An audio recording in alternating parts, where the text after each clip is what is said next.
Bonjour à tous les amis et bienvenue dans cette nouvelle vidéo. Moi c'est Giovanni, j'espère que vous allez bien. Aujourd'hui je voulais faire une réflexion avec vous pour voir où on en est un petit peu dans ce cycle de 4 ans du BTC et voir pourquoi moi je pense qu'on est plutôt plus proche de la fin que du début, mais rester jusqu'à la fin parce qu'il y a des choses intéressantes à savoir et on commence tout de suite par le CPI. Le CPI donc, qui est sorti hier à 14h30, les données assez en ligne avec les attentes, un tout petit peu mieux je dirais. Et ça c'est extrêmement positif, même si c'est assez en ligne avec les attentes, parce que la Fed va devoir baisser les taux, en tout cas c'est comme ça qu'on le perçoit.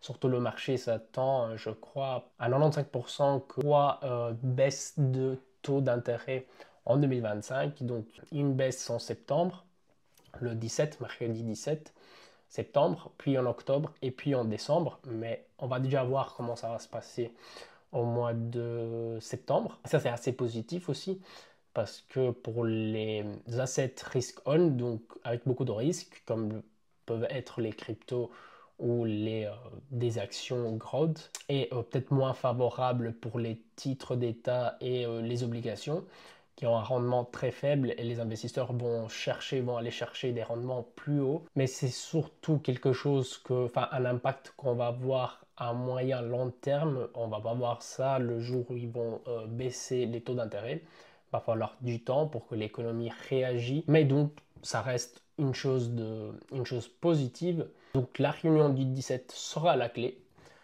Attention à cette date. On va voir ce que Jérôme Powell va dire quand il va baisser les taux, s'il va le faire, mais c'est quasiment sûr. Deuxième chose, les altcoins qui commencent un tout petit peu à se réveiller. Donc après avoir touché le plus haut en décembre, en tout cas si vous regardez la Total Market Cap 3, on a touché le plus haut en décembre, puis de là on a fait une baisse slash latéralisation pendant un moment, mais en tout cas commence à se réveiller. Et les ETF aussi, après un mois de outflow, quasiment ont tout récupéré en 2 jours. Et ça c'est positif, ça veut dire que c'était juste un retracement, un petit peu de distribution, même maintenant, en tout cas de ce qu'on voit sur les graphiques, le BTC a récupéré sa résistance, donc la tendance à court terme commence à perdre sa force et donc on a amorti la structure. Et puis on a aussi BlackRock qui continue de pousser la tokenisation, donc il veut tout tokeniser, les fonds, les ETF, les actions sur les Real World Assets. Et ça c'est extrêmement positif pour les plateformes ou les réseaux où vont être déployés ces fonds tokenisés, parce que ça génère de la demande, enfin ça génère des gas fees, de l'utilisation, etc., etc. On a aussi 40 ETF altcoins qui vont peut-être être approuvés avant la fin de l'année. Et ça, encore une fois, ce qui me fait penser qu'on aura une dernière phase explosive à la fin de l'année. Des discussions aussi autour du trading spot sur le Nasdaq, donc trading spot de crypto sur le Nasdaq et d'autres exchanges. Et ça, peut-être que je ne sais pas si ça va être fait. Pour l'instant, on en parle seulement, mais ça pourrait vraiment tout changer et avoir vraiment la dernière phase qu'on n'a pas encore vue, la phase finale où tous les retails vont arriver, claquer, enfin, et acheter à des prix vraiment hauts.